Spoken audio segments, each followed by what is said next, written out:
The US military says it has detected a failed North Korean intermediate ballistic missile test. A Pentagon statement was released saying the US strongly condemned this and other recent tests and urged Pyongyang to refrain from actions that further raise tensions in the region. The US Strategic Command Systems detected the failed launch near the northwestern city of Kusong. The statement does not explain what went wrong, but made clear it did not pose a threat to North America. Last month, North Korea said it had successfully carried out its fifth nuclear test in defiance of UN resolutions. In response, Washington said it would speed up the deployment of an anti-missile system to South Korea. Now, the Yemeni army has warned about the direct engagement of U.S. forces in the war against their country. Yemen's army spokesperson said that Washington's cruise missile strikes on the three radar sites may turn the strategic Strait of Bab el-Mandab into a war zone. Yemeni army spokesperson has reacted on Thursday's cruise missile strikes on three coastal radar sites along the Red Sea coast. Aziz Rashid said the US's claim that its warship had been attacked was only an excuse to launch its direct military action against Yemen. Political analysts say that the US will use excuses to take control of the strategic strait through which 70% of the world's crude oil passes every day. The country's army has said the US is after turning the maritime passageway into a conflict zone.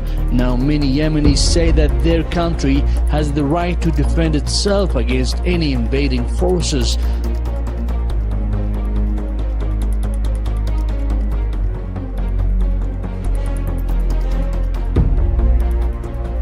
Just 2 days after the U.S. launched retaliatory strikes in Yemen and vowed to continue with the self-defense measures it deems necessary, the USS Mason has allegedly fallen under attack for the third time in a week, according to the Pentagon.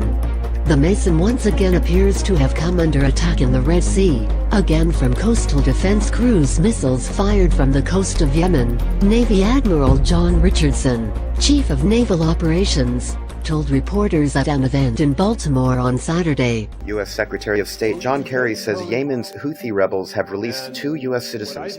Kerry isn't identifying the Americans by name. He says they were freed Saturday as part of a complicated diplomatic arrangement that included airlifts for Yemenis wounded by an airstrike this past week by a Saudi-led coalition. Those individuals were taken to Oman for treatment. Kerry says the U.S. has been working on such efforts for the past few days. He says the U.S. is also pushing for a ceasefire in Yemen that would allow the country's internationally recognized government and the Iran-backed Houthis to return to negotiations. Well, Russia has slammed the U.S. for its, quote, unprecedented threats against Moscow over an alleged series of cyber attacks. The Kremlin said it would take the necessary measures to protect its interests and vowed to respond to any cyber attacks from the U.S. This after Washington formally accused the Russian government of trying to interfere in its 2016 presidential race through cyber attacks. Vice President says a message will be sent to Russian President Vladimir Putin.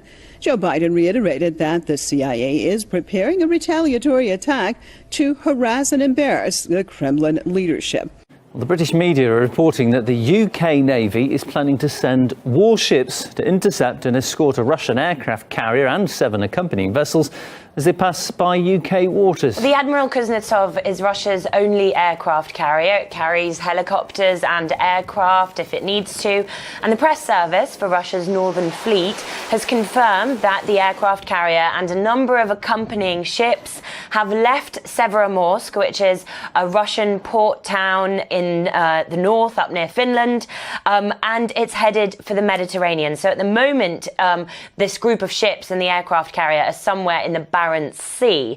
Now, the Northern Fleet has also confirmed that the group of ships will be carrying out some military drills on the way, and that route from the north down to the Med will take the Russian ships through the North Sea, past Scotland, down the British coast and through the English Channel, which is why the Royal Navy is going to be keeping a very close eye on the group of ships sailing past the UK and accompanying them as they do that. that. Now, officially, the Royal Navy has released a statement saying that it's completely standard procedure for NATO and the Royal Navy to monitor any foreign ships that pass their so-called area of interest, i.e. close to their waters. So these are the bare bones of the story, but the local media here has presented the whole thing in a somewhat more dramatic fashion. You've got headlines, things like the Russians posturing, Putin flexing his military muscles, and stuff like the Russians are coming, the Royal Navy is on standby. Newspaper articles that make the whole affair sound very confrontational. Если такое однажды случится, то каждый из вас должен знать, где находится ближайшее бомбоубежище. И выяснить это лучше прямо сейчас, потому что после того, как прозвучит страшный сигнал тревоги, на поиск места, которое может спасти вам жизнь, останутся считанные минуты. Turkey-backed Syrian rebels have begun attacking the ISIL-held village of Dabiq. The small town, prophesied to be the site of the apocalypse in the Hadith, is of little military significance to ISIL. However, the group has stationed around 1,200 fighters in the town, and the surrounding area has been scattered with landmines. Like Mosul in Iraq, Dabiq has been held by the jihadist group since 2014. An assault on Mosul is expected soon, though ISIL will not give up its stronghold easily. The Iraqi Air Force has dropped leaflets warning Mosul residents that the liberators are coming, and the Iraqi army has encircled the city. Retaking Mosul, which is part of a key transportation corridor, won't be easy. The Islamic State has reportedly booby-trapped the city and dug tunnels to gain tactical advantage. It's going to be a fight to the death for ISIS, says David Phillips, an expert from Columbia University. There is no escape for them. In Iraq, dozens of people have been killed following multiple attacks in Baghdad and across the country. The deadliest blast took place in the north of the Iraqi capital when a suicide bomber targeted a funeral tent, which was also filled with people taking part in the Shiite Ashura ritual. At least 41 people were killed and scores injured. ISIL claimed responsibility for that attack. The escalation in violence comes as Iraqi forces continue to prepare for a major operation to retake the northern Iraqi city of Mosul. Elsewhere in Iraq, 8 people were killed by a suicide blast on a police station in Tikrit, while the wife and 3 children of a local commander in Ishaki district were also shot dead by militants. And now a new round of international talks on the Syrian crisis has ended with no real progress. Negotiations were held in the Swiss city of Lausanne and then were attended by top diplomats from 9 countries. Participants failed to come up with a joint statement afterwards. And following the meeting, U.S. Secretary of State John Kerry said that there is consensus among countries on some key concepts and a broad agreement was reached on, quote, desired outcome of ending the Syria conflict. Kerry's Russian counterpart Sergei Lavrov noted that the negotiators agreed to hold further talks in the near future. The German Chancellor says that Britain is unable to get single market access with free movement concessions. Angela Merkel says that if Britain is given concessions, other countries in the bloc would want the same. She added that Britain could get access to the free single market only if it accepts the bloc's 4 freedoms, including the freedom of movement of people. Merkel's comments echo the comments of other European leaders, including the French president, who has warned London of a hard Brexit. Bank of England has warned that life will turn difficult for Britain's most vulnerable, as inflation is expected to rise in the coming months following the Brexit. Governor of the Bank of England, Mark Carney, said that inflation was likely to surpass the bank's official 2% target over the coming years. He noted that the bank will tolerate a bit of an overshoot to avoid unnecessary unemployment. Carney added that between 400,000 and 500,000 jobs could have been at risk if the bank had not cut interest rates in August. The pound has fallen by about 18% since the UK's Brexit vote in June. Bank of England has signaled it may cut interest rates again later this year.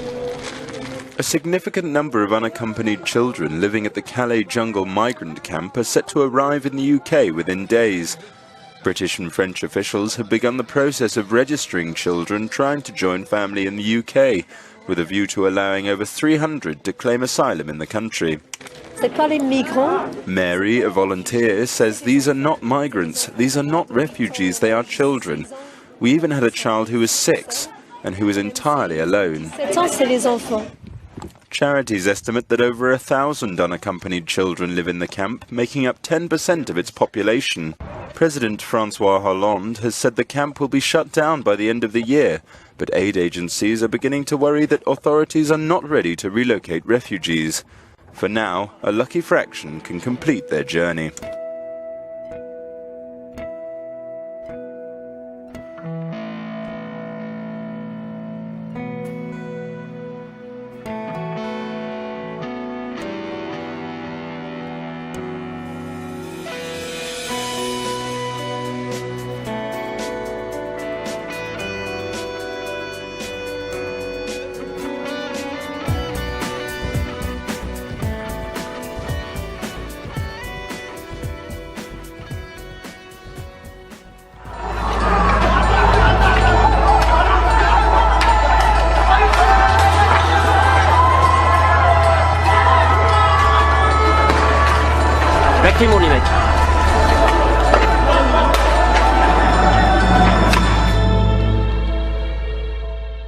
Caught on camera, former Democratic Wisconsin Senator Russ Feingold telling the truth about Hillary Clinton's strategy to take guns out of your hands, law-abiding America. Watch this.